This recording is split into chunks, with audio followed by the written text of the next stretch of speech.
મને શિકાર પાછો આપી દેવો. અરે શિકાર મેં કર્યો છે અને જો તું મને શિકાર નહીં લેવા દે તો પછી તારો શિકાર થઈ જશે. તો કોનો શિકાર થઈ જશે.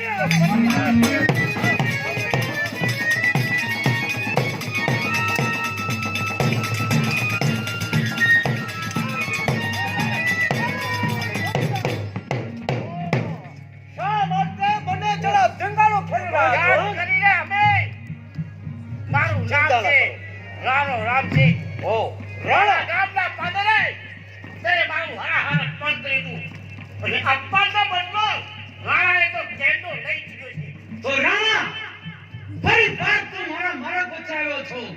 બાજુમાં હટી જા અને શિકાર રહેલો તમને સોપરો કરી દે. અરે જે હાલત તારા બાપની થઈ ને હવે એ જ હાલત તારી. આજ સુધી મારા દુશ્મનને હું ગોતતો રહ્યો અને તું સંતાતો રહ્યો. રાણા હવે તને ભગવાન નહીં બચાવી શકે.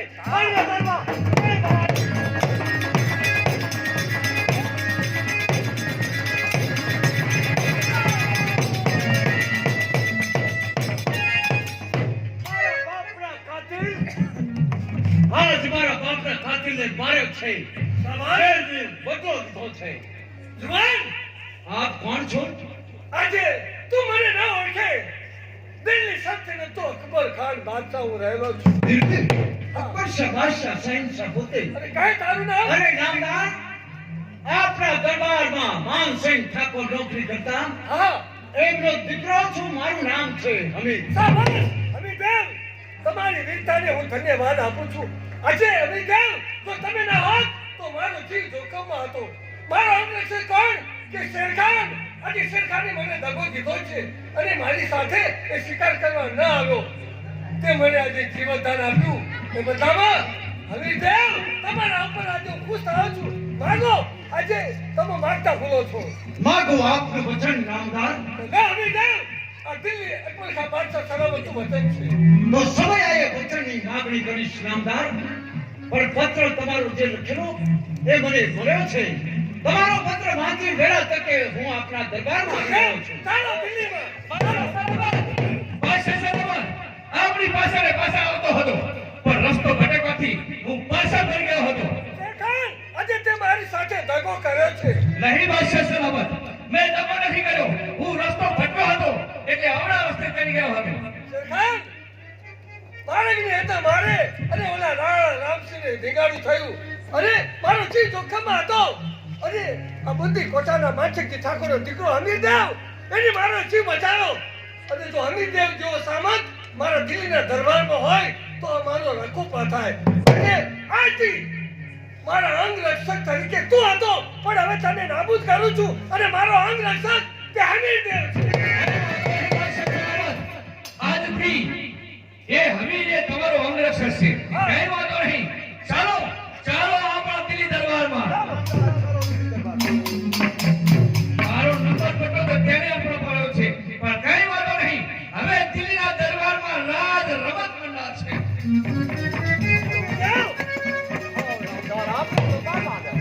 આ રહીએ ગાડી તમારો અંગ રક્ષકની રહેલી છે. નામદાર, જે મારા પિતાજી નોકરીની ફરજદારી બજાવતા હતા હા એ પ્રમાણે હું ફરજદારી બજાવીશ. ધન્યવાદ.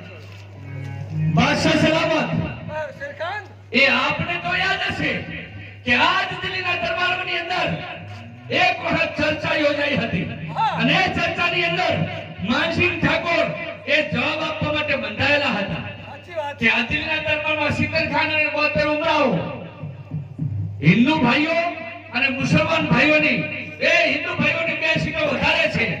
એનું કારણ શું છે એ બતાવવા માટે કહો એમના દીકરાને. હમીરદેવ, કહો બાદશાહ સલામત. શેરખાન કહે છે એ પ્રમાણે શેરખાનની વાત સાચી છે.